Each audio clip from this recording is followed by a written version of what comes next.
हे सखी, जो हमारे हितु कहलाते हैं वे भी सब तमाशा देखने वाले हैं। कोई भी इनके गुरु विश्वामित्र जी को समझा कर नहीं कहता कि ये राम जी बालक हैं। इनके लिए ऐसा हठ अच्छा नहीं। जो धनुष रावण और बाण जैसे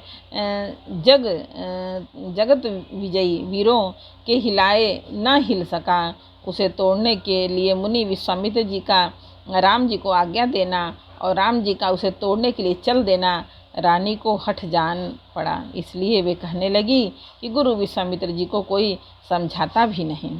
रावण और बानासुर ने जिस धनुष को छुआ तक नहीं और सब राजा घमंड करके हार गए, वही धनुष इस सुकुमार राजकुमार के हाथ में दे रहे हैं।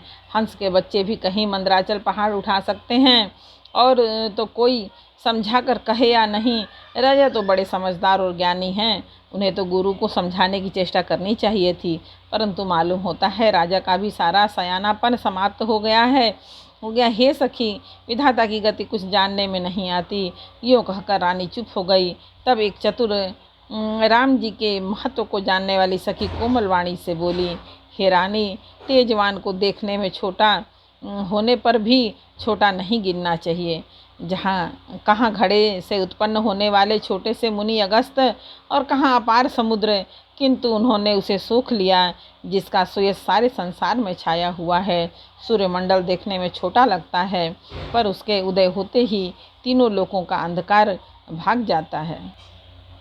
जिसके बस में ब्रह्मा, विष्णु और शिव सभी देवता हैं, वह मंत्र अत्यंत छोटा है। महान मतवाले गजराज को छोटा सा अंकुश बड़े अंकुश बस में कर लेता है। कामदेव ने फूलों का ही धनुष बाण लेकर समस्त लोगों को अपने वश में कर रखा है। हे देवी, ऐसा जानकर संदेह त्याग दीजिए। हे रानी, सुनिए, श्री रामचंद्र जी धनुष को अवश्य ही तोड़ेंगे। सखी के वचन सुनकर रानी को श्री राम जी के सामर्थ्य के संबंध में विश्वास हो गया।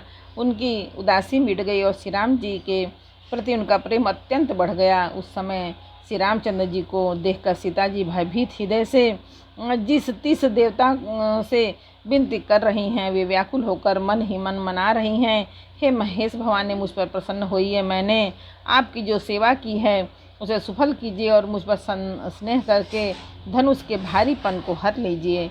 हे गणों के नायक, वर देने वाले देवता गणेश जी, मैंने आज ही के लिए तुम्हारी सेवा की थी। बार बार मेरी विनती सुनकर धनुष का भारीपन बहुत ही कम कर दीजिए।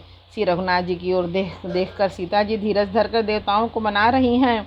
उनके नेत्रों में प्रेम के आंसू भरे हैं और शरीर में रोमांच हो रहा है। अच्छी तरह नेत्र भरकर श्री राम जी की शोभा देखकर फिर पिता के प्रण का स्मरण करके सीता जी का मन क्षुब्ध हो उठा। वे मन ही मन कहने लगी, हो पिताजी ने बड़ा ही कठिन हठ ठाना है और लाभ हानि कुछ भी नहीं समझ रहे हैं। मंत्री डर रहे हैं, इसलिए कोई उन्हें सीख भी नहीं देता। पंडितों की सभा में यह बड़ा अनुचित हो रहा है। कहाँ तो वज्र से भी बढ़कर कठोर धनुष और कहाँ यह कोमल शरीर किशोर श्याम सुंदर है। विधाता, मैं हृदय में किस तरह धीरज धरूं? सिरस के फूल के कण से कहीं हीरा भेदा जाता है। सारी सभा की बुद्धि भोली बावली हो गई है। अतः हे शिव जी के धनुष, अब तो मुझे तुम्हारा ही आसरा है। तुम अपनी जड़ता लोगों पर डालकर श्री रघुनाथ जी के सुकुमार शरीर को देखकर उतने ही हल्के हो जाओ जिस प्रकार सीता जी के मन में बड़ा ही संताप हो रहा है। निमेष का एक लव अंश भी 100 युगों के समान बीत रहा है। प्रभु श्री रामचंद्र जी को देखकर फिर पृथ्वी की ओर देखती हुई सीता जी के चंचल नेत्र इस प्रकार शोभित हो रहे हैं, मानो चंद्रमंडल रूपी डोल में कामदेव की 2 मछलियाँ खेल रही हों। सीता जी की वाणी रूपी भ्रमरी को उनके मुख रूपी कमल ने रोक रखा है। लाज रूपी रात्रि को देखकर वह प्रकट नहीं हो रही है। नेत्रों का जल नेत्रों के कोने में ही रह जाता है, जैसे बड़े भारी कंजूस का सोना कोने में ही गड़ा रह जाता है। अपनी बड़ी हुई व्याकुलता जानकर सीता जी सकुचा गई और धीरज धरकर हृदय में विश्वास ले आई कि यदि तन मन और वचन से मेरा प्राण सच्चा है तो श्री रघुनाथ जी के चरण कमलों में मेरा चित्त वास्तव में अनुरक्त है, तो सबके हृदय में निवास करने वाले भगवान मुझे रघु श्रेष्ठ श्री रामचंद्र जी की दासी अवश्य बनाएंगे। जिस पर सच्चा स्नेह होता है वह उसे मिलता ही है, इसमें कुछ भी संदेह नहीं है। प्रभु की ओर देखकर सीता जी के शरीर के द्वारा मन प्रेम ठान लिया, अर्थात यह निश्चय कर लिया कि वह शरीर इन्हीं का होकर रहेगा या रहेगा ही नहीं। कृपा निधान श्री राम जी सब जान गए। उन्होंने सीता जी को देखकर धनुष की ओर कैसे ताका जैसे गरुड़ जी छोटे से सांप की ओर देखते हैं।